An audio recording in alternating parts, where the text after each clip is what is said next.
ಘಟನೆ ಮತ್ತೊಂದು ಸಾವಾಗಿದೆ. ಏನಾಗ್ತಾ ಇದೆ, ಏನು ಈಗ ಅದಕ್ಕೆ ಸಂಬಂಧಪಟ್ಟಿರ್ತಕ್ಕಂಥ ಸಚಿವರು ಉತ್ತರ ಕೊಟ್ಟಿದ್ದಾರೆ. ನನಗೆ ಅದ್ರ ಬಗ್ಗೆ ಮಾಹಿತಿ ಇದೆ, ಬಟ್ ಆದರೆ ಸಂಬಂಧಪಟ್ಟಿರ್ತಕ್ಕಂಥ ಸಚಿವರು ಉತ್ತರ ಕೊಡ್ತಾರೆ. ಅದಕ್ಕೆ ಸಚಿವರು ಇವತ್ತು ಹೋಗ್ತಾ ಇದ್ದಾರೆ ಕೂಡ ಅಲ್ಲಿ. ಅಲ್ಲ ಸರ್, ಏನು ಮೂಲ ಸಮಸ್ಯೆ ಇರ್ಬೋದು? ನನಗೆ ನಿನ್ನೆ ತಾನೇ ನಾನು ಬಂದಿರತಕ್ಕಂಥದ್ದು ಸಂಪೂರ್ಣ ಮಾಹಿತಿ ಇಲ್ಲ ನೀವು ಹೇಳಿರ್ತಕ್ಕಂಥದ್ದು. ಬಿಕಾಸ್ ಅದು ಯಾವ ರೀತಿ ಎದಕ್ಕೋಸ್ಕರ ಆಗಿದೆ ಅಂತ ನನಗೆ ಮಾಹಿತಿ ಇಲ್ಲ. ಅದ್ರ ಬಗ್ಗೆ ನನಗೆ ಮಾಹಿತಿ ಇಲ್ಲ. ಸರ್ ಬಿಜೆಪಿ ಒಳಜಗಳ ಜಾಸ್ತಿ ವಿಚಾರವಾಗಿ ಅವರು ಈಗ ವಕ್ಫ್ ವಿಚಾರವಾಗಿ ಜಾಗೃತಿ ಮಾಡ್ತಂದವ್ರು ತಾವೇ ಡಿವೈಡ್ ಆಗಿಬಿಟ್ಟಿದ್ದಾರೆ. 3 ತಂಡಗಳು ಬಂದು ಯತ್ನಾಳ್ ನಾನು ಮಾಧ್ಯಮದವ್ರಿಗೆ ಹೇಳಿಕ್ಕೆ ಇಚ್ಛೆ ಬಯಸ್ತೀನಿ. ಈ ವಕ್ಫ್ ವಿಚಾರದಲ್ಲಿ ಎಲ್ಲ ಸರ್ಕಾರಗಳು ನೋಟಿಸ್ಗಳು ಕೊಟ್ಟಿದ್ದಾವೆ. ವಿಶೇಷವಾಗಿ 4567 ಎಷ್ಟ್ರಿ 4567 ಇವ್ರ ಕಾಲದಲ್ಲಿ, ಯಾರ ಕಾಲದಲ್ಲಿ, BJP ಕಾಲದಲ್ಲಿ ಮುಟೇಷನ್ ಚೇಂಜ್ ಆಗಿದೆ. ನಮ್ಮದು ನೋಟಿಸ್ ಹೋಗೋದ್ರ ಜೊತೆಗೆ ಕೆಲವು ಮುಟೇಷನ್ ಚೇಂಜ್ ಆಗಿರ್ಬೋದು. ಇವ್ರದ್ದು ನೋಟಿಸೇ ಹೋಗಿಲ್ಲ. 4567 ಮುಟೇಷನ್ಗಳು ಚೇಂಜ್ ಆಗಿದ್ದಾವೆ. ಯಾರ ಅವಧಿಯಲ್ಲಿ? BJP. ಮತ್ತು ಇದ್ರ ಬಗ್ಗೆ ಚರ್ಚೆ ಮಾಡ್ತಾರೆ ಅವರು. ಇದ್ರ ಬಗ್ಗೆ ಬೇಡ ಚರ್ಚೆ ಮಾಡೋದು. ನೀವು ಇದನ್ನು ಕೇಳಿ, ನಾವು ಹೇಳಿದ ಸರಿ ಇದೆಯೋ ತಪ್ಪಿದೆ ಕೇಳಿ.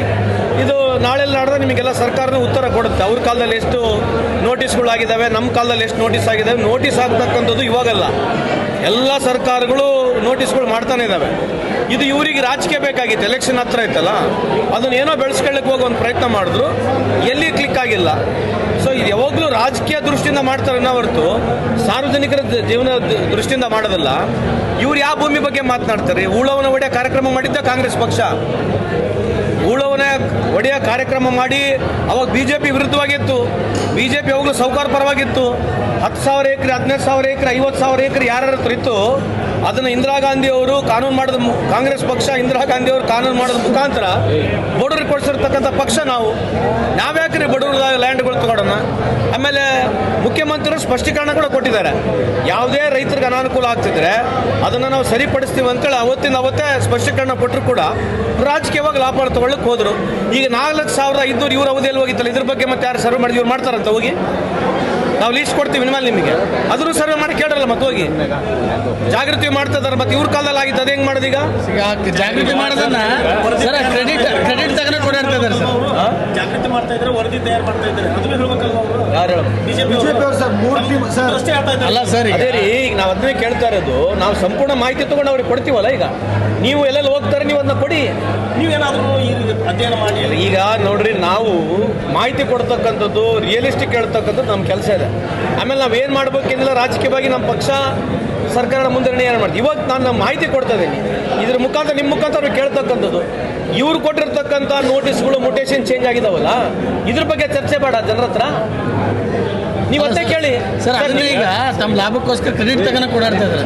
ವಿಜೇಂದ್ರ ಒಂದು ಟೀಮ್ ಮಾಡ್ತಾರೆ, ಯತ್ನಾಳ್ ಒಂದು ಟೀಮ್ ಮಾಡ್ತಾರೆ. ಅವರು 10 ಟೀಮ್ ಮಾಡಲಿ ನಮಗೆ ಸಂಬಂಧ ಇಲ್ಲ. BJP ಅವರು 5 ಟೀಮ್ ಮಾಡಲಿ ನಮಗೆ ಸಂಬಂಧ ಇಲ್ಲ. ನಮ್ಮ ವಿಚಾರ ಇಷ್ಟೇ ಇರ್ತಕ್ಕಂಥ, ನಿಮ್ಮ ಕಾಲದಲ್ಲಿ 4,500 ಜನಕ್ಕೆ ನೀವು ಕೊಟ್ಟಿರ್ತಕ್ಕಂಥ ಮುಟೇಷನ್ ಚೇಂಜ್ ಆಗಿದೆ. ನಾವು 700 ಚಿಲ್ಲರೆನ ಕೊಟ್ಟಿದ್ದೇವೆ ನಮ್ಮ ಅವಧಿಯಲ್ಲಿ. ನೀವು ಕೊಟ್ಟಿರ್ತಕ್ಕಂಥ 4,500 ಮುಟೇಷನ್ ಚೇಂಜ್ ಆಗಿರೋದು, ಇದ್ರ ಬಗ್ಗೆ ಜನಕ್ಕೆ ಹೋಗಿ ಹೇಳ್ಬೇಕಲ್ಲ. ನೀವು ಮಾಧ್ಯಮದವ್ರು ಹೇಳಿ, ನೀವು ಕೊಟ್ಟಿರ್ತಕ್ಕಂಥ ಇದ್ರ ಬಗ್ಗೆ ಏನು ಮಾಡ್ತಿರ್ತಾರೆ ಅವ್ರನ್ನ ನೀವು ಕೇಳಿ, ಅವಾಗ ಏನು ಉತ್ತರ ಕೊಡ್ತಾರೆ ನೋಡೋಣ. ಅವರು ರಾಜ್ಯವನ್ನು ಪಾಕಿಸ್ತಾನ ಮಾಡ್ಲಿಕ್ಕೆ ಕೊಟ್ಟಿದ್ದಾರೆ. ಯಾರು ಮಾಡಕ್ಕೆ ಬರುತ್ತೆ? So we have taken A decision, stand by it. ಮಹಾನಗರ ಪಾಲಿಕೆ ವಿಭಜನೆ ಆಗ್ತದೆ, ಪ್ರಗತಿ ಅದು ಪ್ರೋಗ್ರೆಸ್ ಅಲ್ಲಿ ಇದೆ. ಮುಂದೆ ಬರ್ತಕ್ಕಂಥ ದಿನಗಳಲ್ಲಿ 2 ಕಾರ್ಪೊರೇಷನ್ ಆಗ್ತಕ್ಕಂಥ ಸಾಧ್ಯತೆ ಇದೆ. ಸರ್, ಈಗ ತಮ್ಮ ಪಕ್ಷದ ವಿಚಾರಕ್ಕೆ ತಮ್ಮ ಪಕ್ಷದಲ್ಲಿ BJP ಬಣ, DKC ಬಣ, CM ಬಣ ಅಂತಂದು ಮಾತುಗಳು ಕೇಳಿದ್ದಾರೆ. ಪಾಟೀಲ್ ಹೇಳ್ತಾರೆ, ಈ CM 5 ವರ್ಷ ಪೂರೈಕೆ ಮಾಡ್ತಾರೋ ಇಲ್ಲೋ ಗೊತ್ತಿಲ್ಲ, ನಮಗೆ ಜವಾಬ್ದಾರಿ ಕೊಡ್ಬೋದು. ಈಗ ಯಾರು ವೈಯಕ್ತಿಕವಾಗಿ ಆ ರೀತಿ ಹೇಳಿಕೆ ಕೊಟ್ಟಿರ್ತಾರೆ, ನೀವು ಅವ್ರನ್ನ ಕೇಳಿ. ನನ್ನ ವೈಯಕ್ತಿಕ ದೃಷ್ಟಿಯಿಂದ ಇದಕ್ಕೆ ಏನೇ ಇದ್ರು ಕೂಡ ಮೊನ್ನೆ DCM ಕೂಡ ಸ್ಪಷ್ಟೀಕರಣ ಕೊಟ್ಟಿದ್ದಾರೆ ಬಹಿರಂಗವಾಗಿ. ಮುಗೀತಲ್ಲ, ಇಬ್ರು ಮುಖಂಡರುಗಳು ಸ್ಪಷ್ಟೀಕರಣ ಕೊಟ್ಟ ಮೇಲೆ ಅದ್ರ ಮೇಲೆ ನಾವು ಮಾತಾಡಿದಾಗ ಏನು ಅರ್ಥ ಇಲ್ಲಲ್ಲ. ಈ 2.5 ವರ್ಷದ ಏನಾದ್ರು ಒಪ್ಪಂದ ಆಗಿತ್ತು ಅಂತ ಆ ಥರ ಏನಿಲ್ಲ ಅಂತ ಸ್ಪಷ್ಟೀಕರಣ ಕೊಟ್ಟಾಗಿದೆಯಲ್ಲ. ಆಲ್ರೆಡಿ 2 ನಾಯಕರು ಮಾತನಾಡಿದಾರಲ್ಲ. ಯಾಕೆ CM ಬದಲಾವಣೆ ಮಾಡೋದಕ್ಕೆ ಬರ್ತಾ ಇದೆ? ಅಲ್ಲ, ಈಗ ಯಾರು ಹೇಳಿದ್ರೆ ನನಗೆ ಗೊತ್ತಿಲ್ಲ. ವೈಯಕ್ತಿಕವಾಗಿ ಹೇಳಿದ್ರೆ ಅವ್ರನ್ನ ಕೇಳ್ರಿ. ಈಗ ತಾವೇಳಿ ಸರ್ 5 ವರ್ಷ ಸಿಎಂ ಆಗಿದ್ರು ಆದ್ರೆ ಇದನ್ನೆಲ್ಲ ಡಿಸೈಡ್ ಮಾಡಿದ ಹೈಕಮಾಂಡ್ 5 ವರ್ಷ ಅವರೇ ಕಂಟಿನ್ಯೂ ಆಗ್ತಾರಂತ ಎಲ್ಲ ಕಡೆ ಇದೆ ಸಾರ್ವಜನಿಕ. ನೀವು ಅದನ್ನ ಪದೇ ಪದೇ ಕೇಳಿದ್ರೆ ಅದ್ರಾಗ ಏನು ಉದ್ದೇಶ ಇದೆ? ಈಗ SL ನಾವು ಉತ್ತರ ಕೊಡಬೇಕು, ನೀವು SL ಕೇಳಿದ್ರು ಕೂಡ ಅದನ್ನೇ ಉತ್ತರ ನಾವು ಹೇಳ್ತೀವಿ. ಸರಿ, ನಕಲಿ ಕಾರ್ಮಿಕ ಕಾರ್ಡ್ಗಳನ್ನ ರದ್ದು ಮಾಡ್ಲಿಕ್ಕೆ ಹೋಗಿ ಅಸಲಿ ಕಾರ್ಮಿಕರ ಕಾರ್ಡ್ಗಳನ್ನು ರದ್ದು ಮಾಡಿದ್ದಾರೆ ರಾಜ್ಯಾದ್ಯಂತ. ನೋಡ್ರಿ, ಆ ತರ ಯಾವುದೇ ಆಗಿದ್ರೆ ನಮ್ಮ ಪ್ರಕಾರ ಆಗಿರ್ಲಿಕ್ಕಿಲ್ಲ. ಆಗಿದ್ರೆ ರಿವಿಸಿಟ್ ಮಾಡಿ ಮಾಡಿಸ್ಕೊಡ್ತೀವಿ. ನಮ್ಮ ಉದ್ದೇಶ ಇರ್ತಕ್ಕಂಥದ್ದು ಜೆನ್ಯೂನ್ ಅವ್ರಿಗೆ ಕಾರ್ಡ್ ಸಿಗಬೇಕಂತೇಳಿ. ಯಾರು ಕಟ್ಟಡ ಕಾರ್ಮಿಕರು ಪಾಪ ಅವ್ರು ಬೆವರು ಸುರಿಸಿ ಅವರು ಕಷ್ಟ ಬಿದ್ದು ನಮಗೆ ಸೆಸ್ ಕಲೆಕ್ಟ್ ಮಾಡಿಕೊಡ್ತಾರೆ, ಬೇರೆ ರೀತಿ ಜನ ಉಪಯೋಗಿಸ್ಕೋಬಾರ್ದು ಅನ್ನೋದಕ್ಕೆ ಇದು ಮಾಡಿರ್ತಕ್ಕಂಥದ್ದು. ಈಗ 43 ಸೆಗ್ಮೆಂಟ್ಗಳಲ್ಲಿ 43 ಗಾಡಿಗಳು ಮಾಡಿದ್ದೀವಿ. ಇನ್ನು ಒಂದು ತಿಂಗಳವರೆಗೆ ಈ ಗಾಡಿಗಳು ಅಲ್ಲಿ ಪ್ರಾರಂಭ ಆಗ್ತವೆ. ನಮ್ಮ ಹತ್ರ ಏನು ಆ ಸೆಕ್ಟರ್ ವೈಸ್ ಆ ರೀಸನ್ ವೈಸ್ ನಮ್ಮಲ್ಲಿ ಲೀಸ್ಟ್ ಇದೆ, ಆ ಲೀಸ್ಟ್ ನಾವೇ ಪರ್ಸನಲ್ ಆಗಿ ವಿಸಿಟ್ ಮಾಡ್ತೀವಿ. ಅವನ ಮನೆಗೆ ಏನಿದೆ, ಗಾಡಿ ಇದೆಯೋ, ಎಷ್ಟು ಎಕರೆ ಭೂಮಿ ಇದೆ, ಅವನೇನು ಫೈನಾನ್ಷಿಯಲಿ ಹೆಂಗಿದಾನೆ, ಕೇಪಬಲ್ ಇದನ್ನೋ, ಎಲ್ಲೋ ಕೆಲಸ ಮಾಡ್ತಾನೆ, ಕಳೆದ 1 ವರ್ಷದಲ್ಲಿ ಎಲ್ಲಿ ಕೆಲಸ ಮಾಡಿದ್ರೆಲ್ಲ ಸಂಪೂರ್ಣ ಮಾಹಿತಿ ನಾವೇ ತಗೊಳ್ತೀವಿ. ಇದು ಸಂಪೂರ್ಣವಾಗಿ ಕ್ಲಾರಿಫಿಕೇಶನ್ ಆಗಲಿಕ್ಕೆ ಇನ್ನೊಂದು 3-4 ತಿಂಗಳು ಬೇಕು.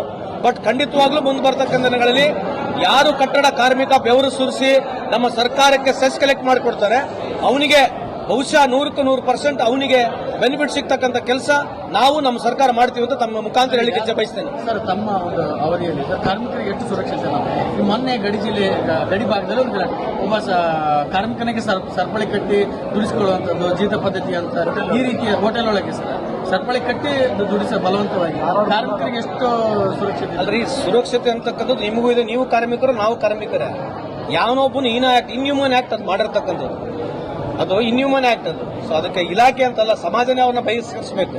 ಸೊ ಅಂತವು ಎಲ್ಲ ನಡೀತಾವೆ. ಇದು ಸೋಷಿಯಲ್ ಈವಿಲ್ಸ್ ಇರಲ್ಲ, ಮಾನಸಿಕವಾಗಿ ಯಾರು ತಲೆ ಸರಿ ಇರಲ್ಲ ಅಂತವ್ರೆ ಮಾಡ್ತಾರೆ. ಈಗ ಮಿನಿಮಮ್ ವೇಜಸ್ ಕೊಟ್ಟಿಲ್ಲ, ಗ್ರಾಚ್ಯುಟಿ ಕೊಟ್ಟಿಲ್ಲ, ಕೆಲಸದಿಂದ ತೆಗೆದ್ರು, ನೋಟಿಸ್ ಕೊಡ್ಲಾರಂಗೆ ತೆಗೆದು ಅವೆಲ್ಲ ಕಾನೂನು ಪ್ರಕಾರ ಕ್ರಮ ತಗೋಬಹುದು. ಇದು ಇನ್ಹ್ಯೂಮನ್ ಆಕ್ಟ್. ಇದು ಕ್ರಿಮಿನಲ್ ಕೇಸ್ ಆಗುತ್ತೆ. ಕ್ರಿಮಿನಲ್ ಕೇಸ್ ಮುಖದ್ದಮ ಆಗುತ್ತೆ ಅವ್ರ ಮೇಲೆ. ಉತ್ತರ ಕರ್ನಾಟಕದ ಬಗ್ಗೆ ಚರ್ಚೆ ಅಲ್ಲ, ಉತ್ತರ ಕರ್ನಾಟಕದ ಬಗ್ಗೆ ಚರ್ಚೆ ಅವ್ರು ತಗೊಳಕ್ಕೆ ಅವಕಾಶ ಮಾಡಿಕೊಟ್ರೆ ಕೊಟ್ಟೆ ಕೊಡ್ತೀವಿ. ಸರ್ಕಾರ ಅದ್ರ ಬಗ್ಗೆನೇ ಇವತ್ತು ತೀರ್ಮಾನ ಕೂಡ ಮಾಡುತ್ತೆ. ಮೊನ್ನೆ ನಾವು ಹೈದರಾಬಾದ್ ಕರ್ನಾಟಕದಲ್ಲಿ ಹೋಗಿದ್ವಿ, ಅದ್ರ ಬಗ್ಗೆ ಚರ್ಚೆ ಮಾಡಿವಿ. ಈ ಬಾರಿ ಇಲ್ಲಿ ಬಂದಾಗ ಉತ್ತರ ಕರ್ನಾಟಕ ಬಗ್ಗೆನೂ ಚರ್ಚೆ ಮಾಡ್ತೀವಿ. ಅದು ಮುಖ್ಯಮಂತ್ರಿ ಅವರಿಗೆ, ಸರ್ಕಾರಕ್ಕೆ, ವಿಶೇಷವಾಗಿ ಮುಖ್ಯಮಂತ್ರಿ ಅವರಿಗೆ ನಮ್ಮ ಹೈಕಮಾಂಡ್ ಬಿಟ್ಟಿರ್ತಕ್ಕಂಥದ್ದು. ಪರ್ಫಾರ್ಮೆನ್ಸ್ ಶೀಟ್ ತಯಾರು ಮಾಡ್ತಾ ಇದ್ದಾರೆ ವರದಿ ಅಂತ, ಯಾವ ಸಚಿವರು ಎಷ್ಟು ಪರ್ಫಾರ್ಮೆನ್ಸ್ ಮಾಡಿದ್ದಾರೆ? ಒಳ್ಳೇದಲ್ಲ, ಆ ತರ ಮಾಡಿದ್ರೆ ಒಳ್ಳೇದು. ಅಲ್ಲ, ಗೊತ್ತಿಲ್ಲ, ನನಗೆ ಗೊತ್ತಿಲ್ಲ. ಸಿಎಂ ಅವರು ಹೇಳಿದ್ರು 2 ವರ್ಷ ಆದ್ಮೇಲೆ ಅಧಿಕಾರ ಕೊಡಬೇಕು ಅಂತ ಕೆಲವೊಂದು ಹೇಳಿದ್ವಿ. ಹಿರಿಯರು ತ್ಯಾಗ ಮಾಡಬೇಕು, ಅವ್ರಿಗೆ ಕೇಳ್ಬೇಕು. ಮುಖ್ಯ ಅವ್ರು ಹೇಳಿ DCM ಸಾಹೇಬ್ರು ಹೇಳಿದ್ರೆ ನೀವು ಅವ್ರನ್ನ ಕೇಳಿ. Thank you sir. ಏನು ಹೊಸ ಸುದ್ದಿ? ನೀವೇನು ಕೇಳೋದೇ ಅಲ್ಲಲ್ಲ. ಹೊಸ ಸುದ್ದಿ ಕೇಳಿದ್ರೆ ಹೊಸ ಸುದ್ದಿ ಕೊಡ್ತೀವಿ. ಏನು ಕೇಳಿದ್ರೆ ಹೇಳಿ. ಕೇಂದ್ರದ ಕೇಳಿದ್ರೆ ಕೇಂದ್ರದ ಹೇಳ್ತೀವಿ.